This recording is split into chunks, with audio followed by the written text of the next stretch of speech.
Fala galera, professor Moisés Sky aí para essa aula sensacional do terceirão e pré-vestibular aí, primeira e segunda lei de Ohm e potência elétrica. Tudo é formulinha aqui galera, fica tranquilo quanto a isso. Eu fiz aqui um quadro aqui para vocês entenderem o que vai acontecer. Eu vou até resolver um exercício e na atividade aí do poliedro vai aparecer alguns exercícios para vocês fazerem de tarefa, beleza? Vamos para a aula então, eletrodinâmica, hein? Começando aqui com a primeira lei de Ohm.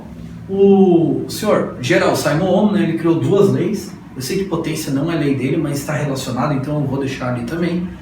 E a primeira lei de Ohm eu acho que ela é mega importantíssima, porque ela está relacionando a diferença de potencial de um condutor, a corrente elétrica que passa nesse condutor e a resistência elétrica que tem esse condutor. Lembrando que a resistência elétrica, né, ela é alta nos isolantes e pequena nos condutores, né? Mas mesmo assim os condutores têm resistência elétrica. Cuidado com isso. O que é interessante é que a primeira lei a gente trabalha com resistor ôhmico. O que é um resistor ôhmico? Resistor que tem a resistência elétrica constante. Já na segunda lei tem como eu alterar a resistência através de alguns fatores aqui que nós vamos dar uma olhadinha. Aí você pode ter um resistor variável, por exemplo no reostato, tem lá no chuveiro. Você altera o comprimento da molinha lá, você altera a temperatura do morno para o quente e vice-versa, ou seja, alterando a potência do aparelho elétrico. Beleza? Olha para cá então, primeira lei de Ohm, o URI.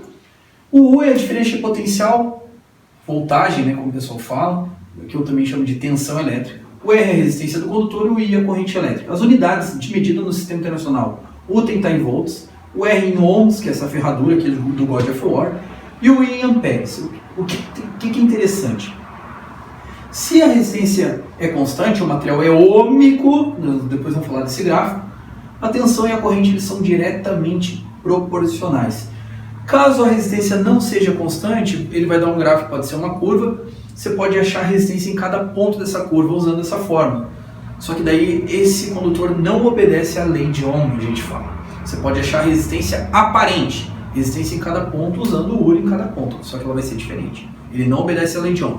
Para obedecer à lei de Ohm, o gráfico tem que ser uma reta crescente começando na origem, como nesse caso. Por quê? À medida que aumenta a corrente, aumenta a tensão na mesma proporção. Beleza? Eles são diretamente proporcionais. Já eu posso alterar o valor de um resistor ôhmico? Posso, alterando algumas coisas aqui. A primeira forma em relação à temperatura sendo constante, porque a resistência ela depende de 4 fatores. Da temperatura, do comprimento do fio, que tem resistência, da resistividade do material, ou seja, do material, e da área de secção. Todo fio ele tem uma área, né? Geralmente a área é circular, ou seja, então tem a ver com a grossura do fio, né? E na primeira forma, a gente vai trabalhar com a temperatura constante. Na segunda forma, a gente vai trabalhar com temperatura variável. Com a temperatura sendo constante, a resistência em ohms é diretamente proporcional à resistividade do material. Então, quanto maior a resistividade do material, maior a resistência. Quanto mais comprido for o fio, maior a resistência. Só que quanto maior a área, ou seja, maior a grossura do fio, menor a resistência. Então é diretamente proporcional à resistividade, ao comprimento, mas inversamente proporcional à área. É o ρL sobre A igual a R. Está aqui as unidades, né? Ohm vezes metro da resistividade, comprimento em metros no sistema internacional e a área em metros quadrados, a resistência vai dar em ohms. Mas vamos dizer que ele vai um pouco mais além. Ele fala que o resistor tem resistência variável em relação à temperatura. Aí você cai numa fórmula de dilatação. Nós vimos aí em termologia já.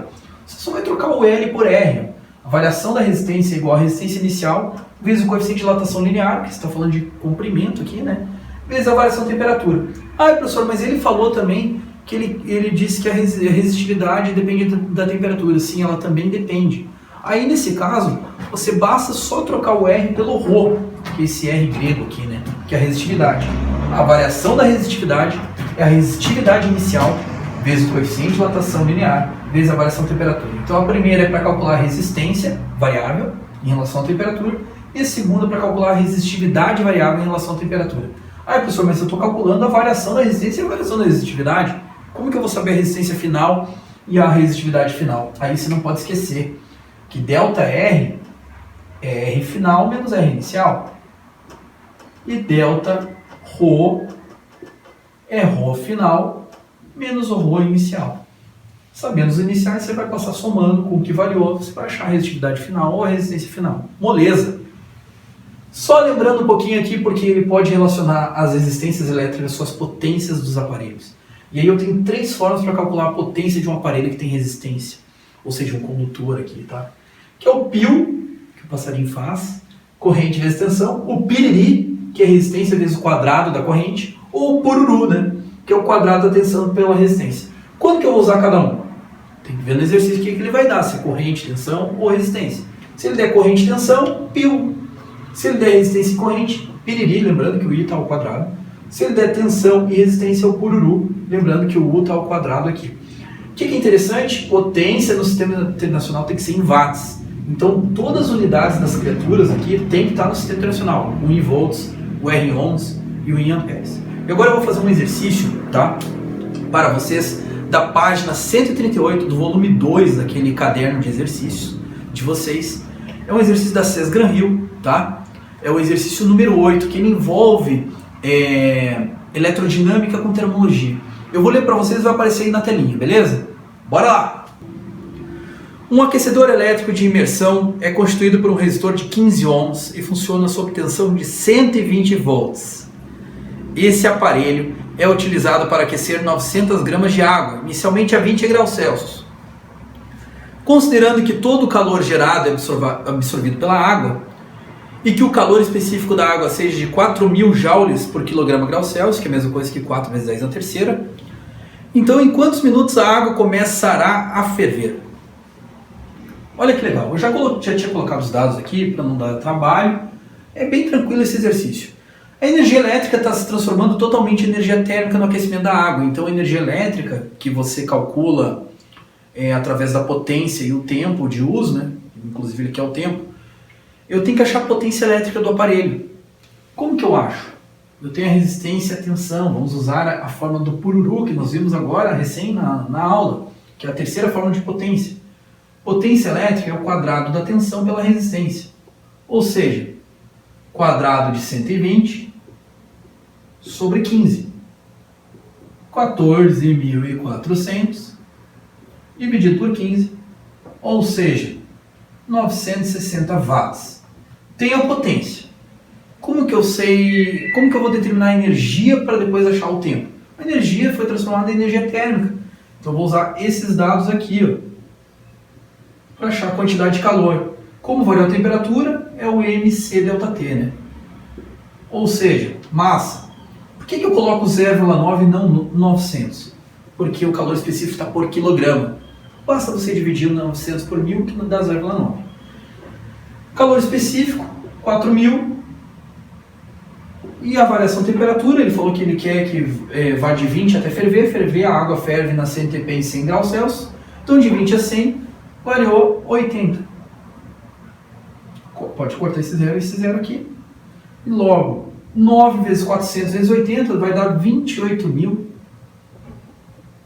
Na verdade, 288.000 joules. Por que joule? Porque aqui já estava em joule. Aí o quilograma desse aqui com o quilograma desse aqui vai cortar. E o grau Celsius desse aqui com o grau Celsius também do calor específico também vai cortar. Para achar o tempo, fácil. Só para lembrar aqui. Potência é a quantidade de calor pelo tempo.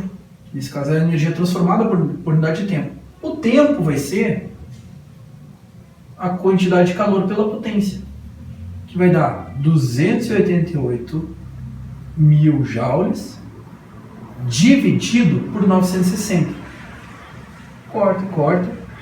Joule por watt dá segundo. 28.800 por 96 dá 300 segundos. Mas ele pediu em minuto. 300 segundos é igual a 5 minutos se você dividir por 60. Ou seja, é a letra E do gabarito aí de vocês. Um exercício aí tranquilo que mistura duas matérias, calorimetria e eletrodinâmica na parte de potência elétrica. Beleza? Fica com Deus, uma boa aula e uma boa semana. Semana que vem tem mais. Até lá!